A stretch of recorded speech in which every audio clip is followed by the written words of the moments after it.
Hello everyone. If you like what I'm doing here, please consider subscribing, liking, and commenting. It would really help the channel out quite a bit. Thank you very much.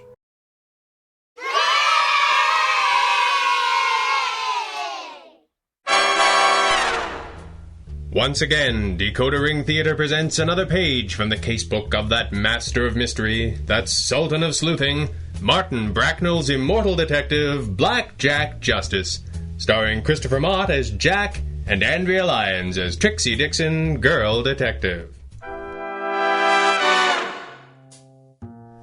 The name's Justice. Jack Justice. In my line of work, a man is different things to different people.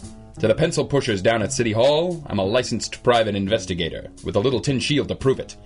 To the folks who stumble through my door, I'm a gumshoe, a Seamus, a private dick. Whatever they like, it's their nickel. I'm here to solve their problems, get them out of a jam, or confirm their worst fears. Some want the brains, some want the brawn. Me? I want the green, so I make both available. If the job gets done and your nose is close to its original shape, you call it a good day's work. You try and give the client what they want. But sometimes it ain't easy to tell what that is.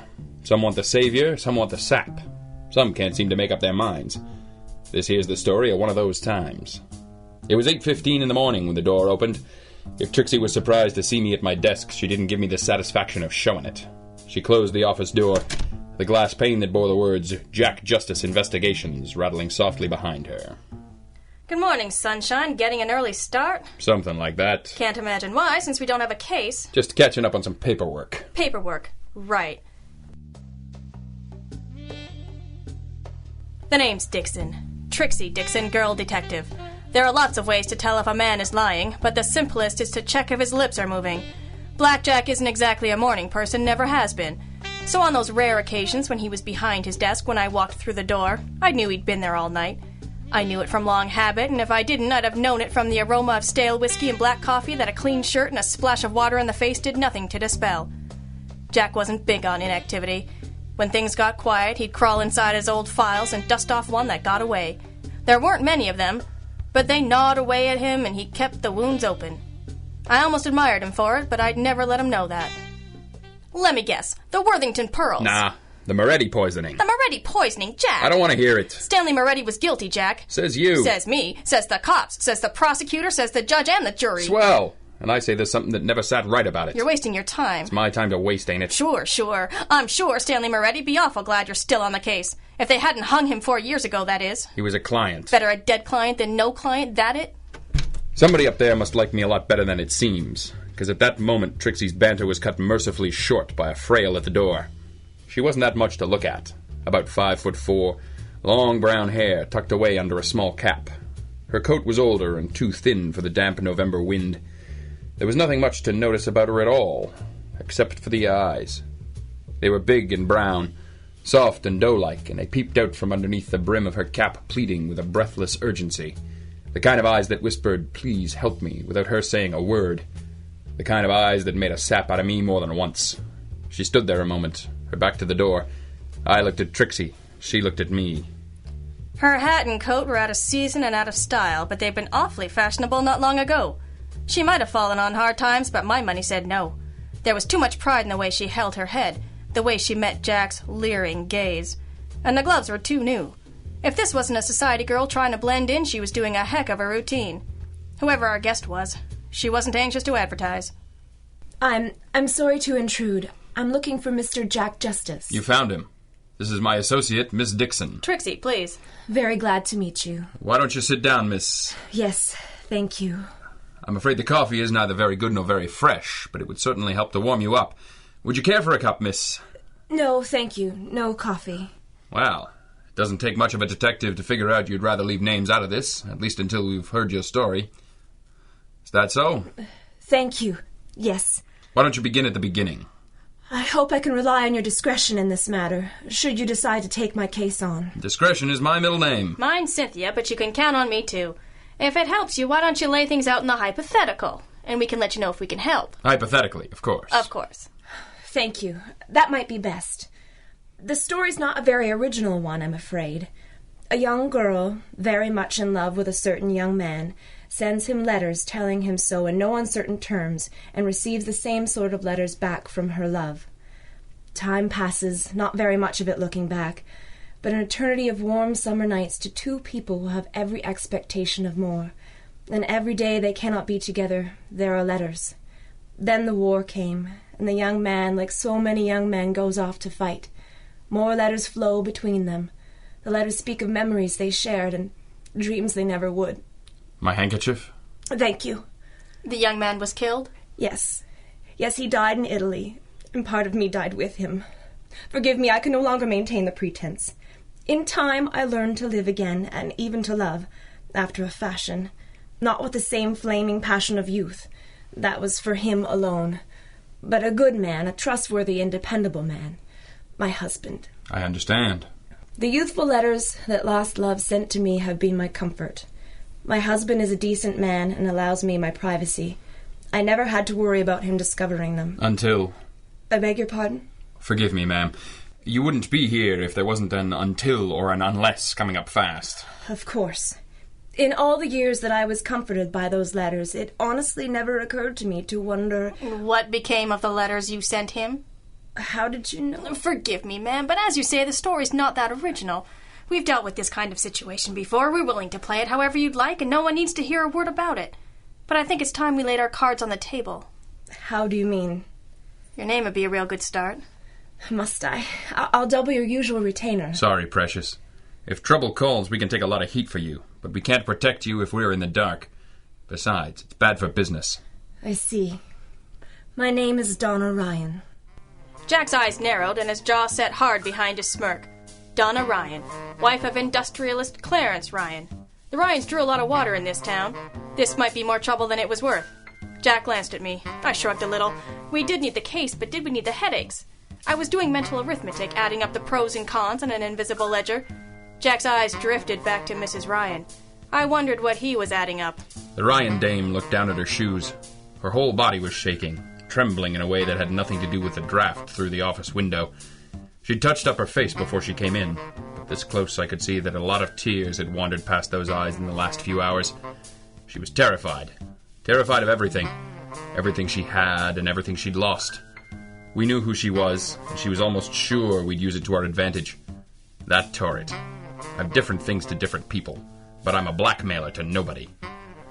All right, Mrs. Ryan, take a breath and relax a little. I won't promise that everything's going to be fine, but we'll do our best to make it so. Your letters have come home to roost, have they? In a manner of speaking. It was just last night when a messenger arrived at my home. He delivered an envelope which contained a single letter in my own girlish hand, written shortly before the war. It also contained this. Trixie? Single page, handwritten, on the letterhead of the messenger company, probably written at their office. The text is short and to the point. Reply tomorrow, 8 p.m., Metrolite Hotel, room 314. That's it? That's all. That's odd. Why odd? You said you'd handled this sort of thing before. Yes, Mrs. Ryan, but usually but the blackmailer will include a little more information about their terms. An amount would be a common thing to include, or at least a more direct suggestion of consequences. I can well imagine the consequences. These kind of people don't usually have that much imagination. Could mean anything. Could mean our mutual friend is new at this. That might work to our advantage. I see. It's your party, Mrs. Ryan. How do you want us to handle this? I'd like you to take care of it. Forgive me, ma'am. It's not that we're dense. It's just that could mean anything, including a whole range of services we don't supply. I know this is difficult for you, but we've got to get specific if we're going to cut to the happy ending. I was young, in love. Some of these letters are very indiscreet.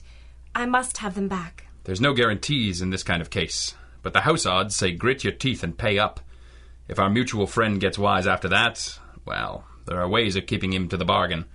Him knowing that you've got someone in your corner usually helps. Do you want us to negotiate the purchase of the letters, Donna? This envelope contains $10,000. It's all I can raise on such short notice.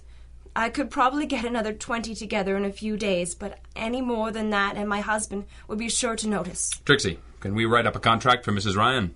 No contract, nothing in writing. At least let us give you a receipt for... Nothing, please. I don't want to make things worse. Then don't hand a total stranger $10,000 and hope for the best.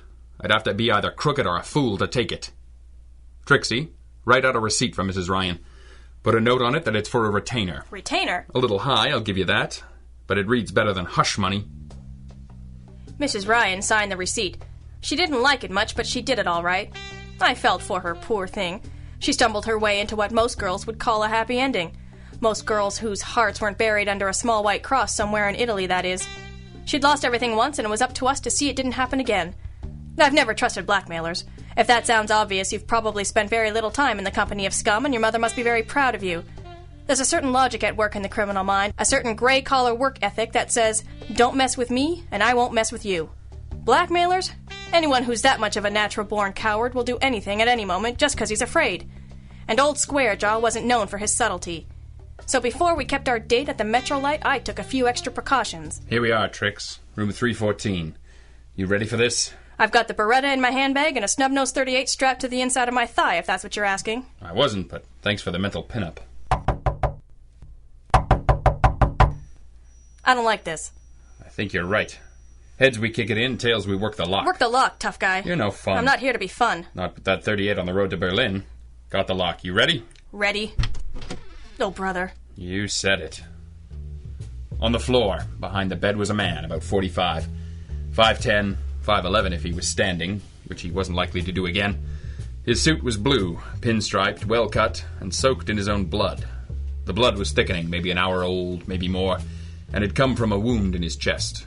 Not 3 feet away lay a .22 pistol, but whether it belonged to our boy or the shooter, I couldn't say. A nice, simple case. When are we going to catch a nice, simple case? Not today, Angel. This ain't our blackmailer on the floor. It's Clarence Ryan. You are listening to Blackjack Justice from DecoderRingTheater.com.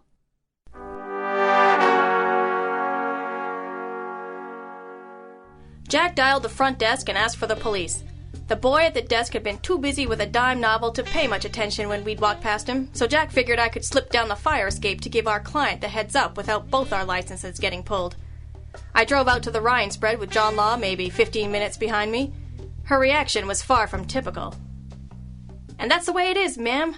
We can try and keep your name out of it for a while, but they'll book Jack as a suspect eventually, just to sweat him. You said I could count on anonymity. Yes, ma'am, but this is a murder investigation now. Unless the cops find your husband's killer on their own, they're going to need every lead they can get their hands on. That is not your concern. My husband did not retain you. I did. I wanted the matter closed as soon as possible. Obviously, Clarence became aware of the blackmail scheme and foolishly tried to intercede to protect me. He was a good man, Miss Dixon. He gave his life to protect me from public shame. It seems wrong now to come forward. Forgive me for saying so, Mrs. Ryan, but that seems like a pretty convenient way to see things. Don't be impertinent. Mr. Justice and yourself were given a very generous retainer to see this matter through. I now consider it closed. Good day. I couldn't make heads or tails of it. I headed back to the office and waited for Jack. He sailed in close to 7 the next morning, a relatively light grilling by his standards. We'd caught a break. The doorman remembered Jack coming in at least an hour after Clarence Ryan got stiffed, according to the ME's report. He didn't even look like the boys in blue had worked him over that much. And he always kinda looked like that. I reckoned he'd got off easy. I don't think they're done with me yet, Trix. There's a prowl car out front with a couple of thick-necked bulls in the front. They're watching us for the moment. We should try and pin this one down before we get in too deep. The client says let it lie. Then the client is in shock, or... Or what? No, it doesn't make any sense. Why would she spill her guts to 2 private dicks, then off her husband in a sleazy hotel? That where this was headed? Something like that. If I know Lieutenant Sabian, he's given me enough rope to lead him to whoever was in that room when Clarence Ryan knocked on the door. So what do we do? That. We do exactly that. Get your hat. We didn't have much. A receipt for the first and last $10,000 retainer we were ever likely to see. A musty old letter from a girl who'd become a woman who'd become a widow, and a hastily written note on the letterhead of a messenger company. Look, buddy, we're just a delivery service, but our clients expect some kind of privacy too, you know? Sure. I told the bulls out front that one last night. Gave me nothing but a slow dance with a phone book. I don't understand. No? Your ribs should send you flowers. Look, Mr. Brian. We don't want to know what was in the package. We're just asking if you remember the man who sent it.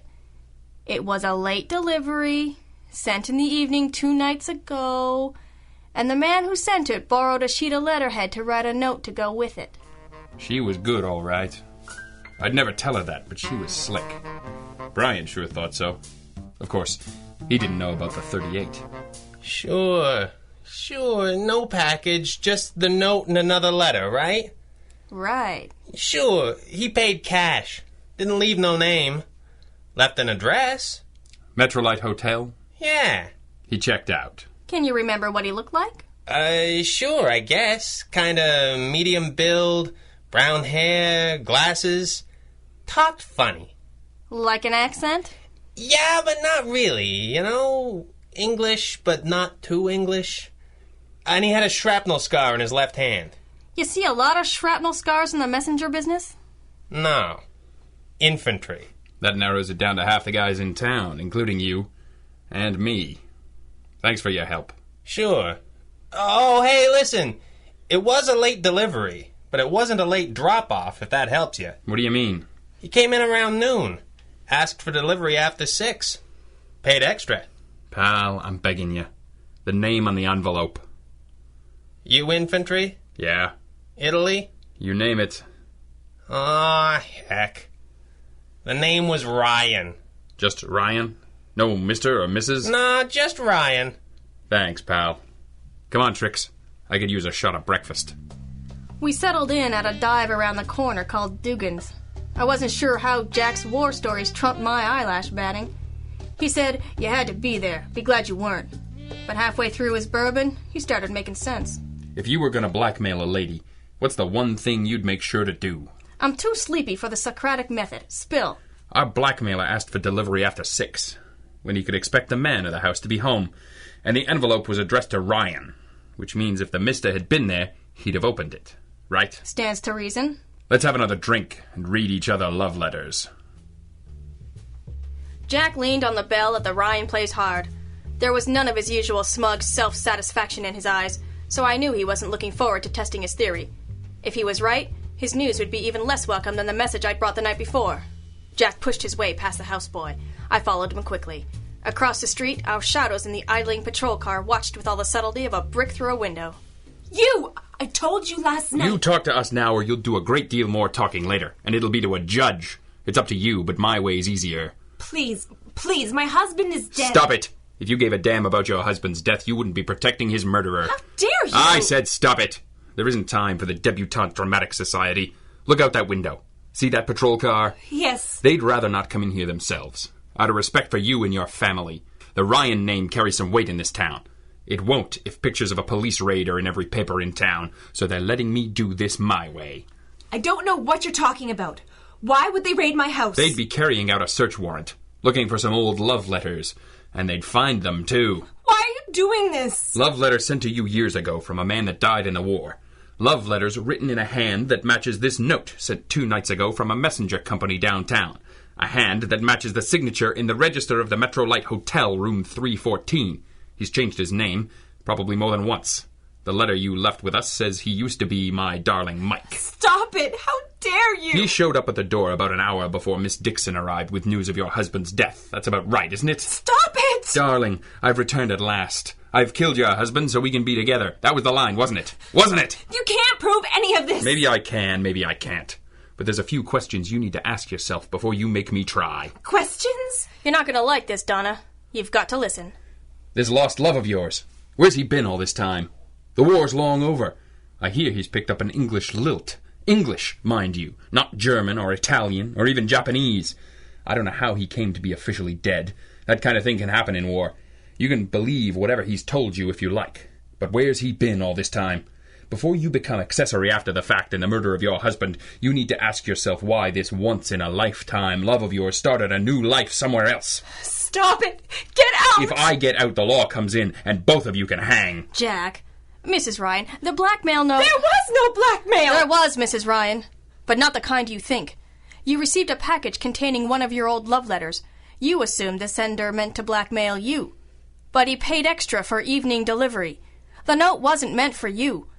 It was for your husband. What? Wherever you are, however many obstacles, dangers, however many years may stand between us, I will always belong to you and only you.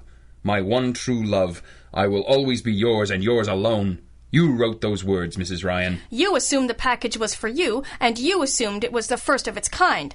Later, Mike convinced you he meant it as a token, to let you know he'd come back to you. But if you read the letter he chose to send, you see that it could easily be sent as final proof of your devotion to your darling Mike. It's the only explanation. The blackmail was already underway when this letter was sent. That's how your husband knew about our mutual friend at the Metrolight Hotel. Darling Mike wasn't charging your husband for your letters. He wanted money to stay away. That letter was meant to prove to your husband that he'd lose you if darling Mike returned. Maybe your husband would have paid to keep him away. Maybe he'd have paid to spare you the pain of knowing what a louse your one true love was. We'll never know. We may never know for sure just what went wrong, why darling Mike put a slug through your husband's heart. But he wasn't through. He knew about the letter that had gone astray, guessed you must have it, and showed up at your door with tears in his eyes and a paper-thin story on his lips. Isn't that right, Mrs. Ryan? Oh, my God! One way or another, Mrs. Ryan, the right thing is going to happen. Stay ahead of the curve. It's only been a few hours. Come with me down to the station. Tell them who killed your husband. Tell them where he is. Why are you doing this? Keeping you out of jail? Because you're our client. She did it all right. Came downtown with us and spilled the whole story. The cops had darling Mike in custody in an hour. Jack's bluff about the cops and the search warrant caused no problems, since she wasn't charged with a crime. The papers were full of it for a while, but Donna Ryan was in Europe by then, and as far as I know, she's never come back. She never called for the retainer either. Her lawyers finally sent word that she considered the matter closed. And Jack? He went back to the office and packed up the file on the Moretti poisoning, the Worthington pearls, and all his other cold cases and put them into storage. Maybe they'd stay there, maybe they wouldn't. Donna Ryan had spent her life imagining the love she'd lost was a perfect one. But he was just another heel. She'd had her letters, her memories, and a husband who didn't mind sharing her with a ghost. Now she had nothing. She was still young, and she had more dough than I'd ever see. But I wouldn't trade places with her for anything. Sometimes illusions are important. Sometimes the past should stay in the past.